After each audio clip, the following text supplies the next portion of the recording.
एक गरीब लड़के की दिल छू लेने वाली कहानी। इस वीडियो में एक गरीब लड़के की कहानी आपसे शेयर करने जा रहा हूँ। ये कहानी मेरे दिल को तो छू गई।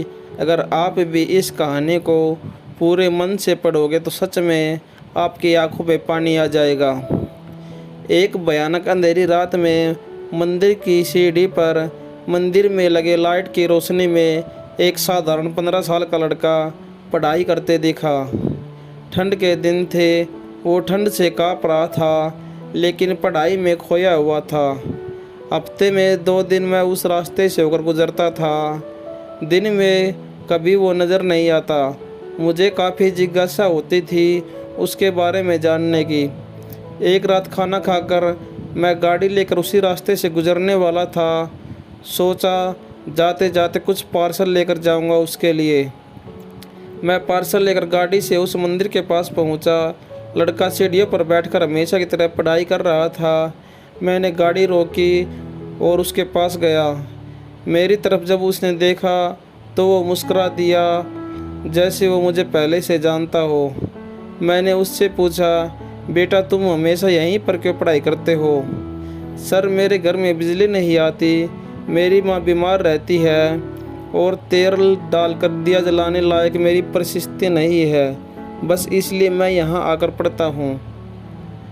तुम मुझे देखकर मुस्कुराए क्यों? मैंने पूछा। क्योंकि आप भगवान हैं, वो बोला।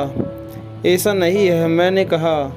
नहीं, आप भगवान ही है, वो बोला।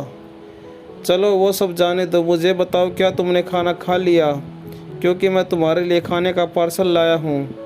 देखा, इसलिए मैं आपको भगवान कह रहा था। आप मुझे बहुत भूख लगी है। सुबह से मैंने कुछ भी नहीं खाया, लेकिन मुझे इस बात की जरा भी चिंता नहीं थी।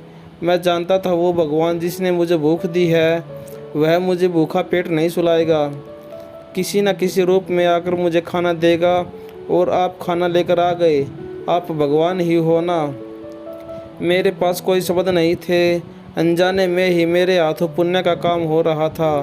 हर दिन कर्जे में डूबे होने के कारण ऊपर वाले को, उस भगवान को कोसता था। आज उसने मुझे ही भगवान की उपाधि देकर शर्मसार कर दिया था। आधा खाना खाकर उसने आधा बचा लिया और मुझसे बोला कि सर आप 5 मिनट यहीं ठहरिए, मैं यह खाना मेरी माँ को देकर आता हूँ। मंदिर से कुछ दूर एक पुराने घर की तरफ जाते हुए मैं उसे देखता रहा। कुछ मिनटों बाद वह वापस लौटा। उसके हाथों में मुट्ठी भर फूल थे। उसने वो मेरे पैरों में रख दिए और बोला, माँ ने कहा है जिस भगवान ने हमारा पेट भरा है उसके चरणों में थोड़े फूल तो चढ़ाने ही चाहिए।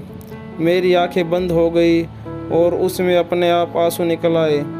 आंखें खोल के मैंने उसके पुराने घर की तरफ देखा। उस घर के सामने पड़े पत्थर में भी मुझे प्यारी सी मुस्कान दिखाई दे रही थी।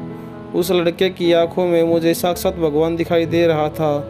दोस्तों कहते हैं कि भगवान सबकी मदद करते हैं, पर वह खुद सामने नहीं आते। किसी न किसी के जरिए हम तक वह मदद पहुंचा देते हैं। बस ज़रूरत है तो उन पर विश्वास करने की। हम इस चैनल पर हर दिन ऐसे ही दिल को छू लेने वाली कहानियाँ पोस्ट करते रहते हैं। आप चाहो तो इस चैनल को सब्सक्राइब करके हमसे जुड़ सकते हैं, ताकि हर कहानी आप तक पहुंच सके। धन्यवाद।